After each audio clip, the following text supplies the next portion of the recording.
The first one, it's how are values encoded differently in different languages? For example, family, friendship, authority.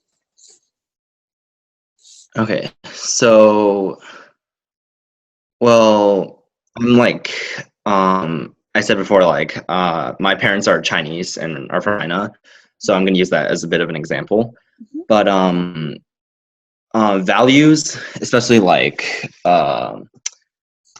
family, is like what comes to mind right now. Values differ a lot between Chinese people and say American people or American people and Mexican people. Um, because mainly, I learned about this a little bit in my psychology class. Western culture is more focused on individuals, right? So if they want people to be unique, people who are unique, they get praised for it, and like there's an expression. It's um, like the squeaky wheel gets the grease. So like the odd one out in this case, the unique people get um like they, how do I say this? They receive like awards and stuff for being unique. However, in like China, for example, or Japan, which is where the psychology study was based, they're more of a group mentality. So they want to be together and like as a whole. And so like a nail that sticks out, like there's a saying, the nail that gets sticks out gets pounded back in. So they think in a more group way. So like Chinese people, we think as a group entity more. But then Western culture, that is different. So I think that reflects upon the language, because in language, a lot of the words reflect how, as you said before, how people think. How people think is how we talk and how we communicate. So I think that definitely family and authority are definitely two values that, for example, that you gave, like family and authority, they definitely differ between different languages, but not like all languages, because some languages are similar enough in like geographic location and like how their culture is, that it would be the same. But like other languages that differ a lot, and like in different locations, how they think, that plays a big deal into like their values. And then friendship, I'm not so sure about that one, but I Well, think that, yeah. well, I think that it has quite a lot to do because, for example, here in Mexico, we're really warm with friends, like kissing, hugging, etc. And Yeah, and that's like reflected in our language because we have like many ways to express affection. I don't know if that happens true. in other languages, but maybe in some other not where the culture is not so encouraging relationship between the people.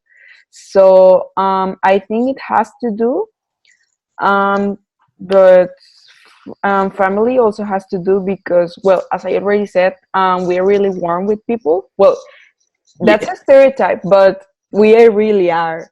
So, Okay. uh, Yeah. So like, um, about like friends, what you said before, like here in the United States, like we do have like really good friends and stuff like that, but we're more, I don't know how you say it, like is not as like warm as you say. It's like we're still like really good friends, but we express that in different ways. yeah, I get it. Yeah, like here it's like even common to, I mean, like I as a girl, like, well, here, it's not really, we're not that open about sexuality, but I mean, I can walk with my like best friend from the hand, like just walk, and it's normal. Yeah. Like I know what you mean, because like in the United States, there's quite a lot of stigma about that sort of thing about sexuality and stuff. So it would be, I think some people in the United States would not like that. Um, I'm not one of them, so Yeah, it's yeah. good. Yeah. What I mean is that I can do it, but what people assume is that we are friends. But Yeah. um, Mm-hmm. if they see like something else, like most people are normally grossed out. I mean, not me, of course, but Mexico really has that homophobic culture still, like really a lot. Yeah. That I think that's good because like the status of how people treat each other here in the United States is not very good. And like I pay attention a lot to like news here in the United States, and everything makes me depressed. So Yeah, I feel you. yeah. Yeah, no, here it's like, for example, we go to a party and I don't know anyone, and I just go to some group and I start talking, and we make friends, and I never see them again until another party, and they're like, "Oh my God, is that you?" Yes, yes, and like hugging or everything, like we really warm. But when it comes to serious things, like relationships, Mexican people are very close-minded, like really close-minded. My mom, well, some people not my mom, well, yes, my mom, but like for example when she sees two guys holding hands, and most people, like adult people, in teenagers not that much, but actual adult people, they are like, oh my God, they are in public, they shouldn't do that. And it really reflects like the culture of the country, so yeah. Yeah, so like that's kind of like the opposite, like here in the United States. Like so stuff like what you said about like friends before, like friends, like we don't like do a lot of that, like the warm hugging stuff that you described. But like relationship wise, here in the United States, we're very, very open about like in public stuff like that. So like at like my school itself, there's probably at least like hundreds, if not like 1,000, like relationships that every day, boyfriend and girlfriend, they go out together, stuff like that, and like it's just like normal for us.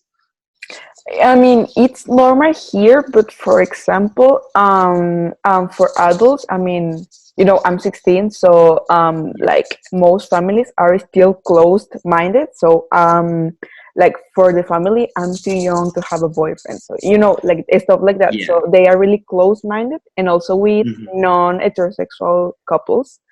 And even people that I know that are like, oh, like 18, like here is the legal age. So they are still held back by their families because they believe they are not ready, or they are really closed. So yeah. Yeah, I see what you mean. That's like it differs between like some families and other families here, because like I know, and like also I think it is a culture thing because I have a lot of friends who are white, and then back in middle school, even from like sixth grade. So like I knew a couple of my friends back when in sixth grade when we were 11, 12-year olds, and they were dating. So that Yeah. was like really like young, and like it was surprising to me because from like my family, it's like there's the influence of Chinese culture. And then also most of my other friends, I have like um, my friend group is a lot of like the Chinese, Indian, Asian group, and yeah. So I know like one of my friends, she's 18 now, and even when like she comes to like hang out with us, her parents like they make sure like how many guys are there with you Yeah, same. today, is there going to be a girl like to like stay with you, and like stuff like that. And that's just like for her, like because she grew up in this American culture, for her that's very overbearing, and like she thinks like her parents are like overprotective of her.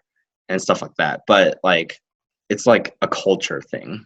Yeah, I know because in here, like really parents are kind of the same. For example, on Twitter, well, I have a Twitter, so I get I get in and tweets from the United States that the people like come out their houses 3 a.m. going to somewhere like the boyfriend or girlfriend or some things like that, and I'm like, oh my god, my parents make me sleep at 12 like at most. So I'm like really shocked because most people in here are very conservative, and if they aren't, everyone is like, "Oh my god," you know. Hey, you wanna see my dog? Is it a he or she? She, What's her name? Piper. Cool. All right, cool.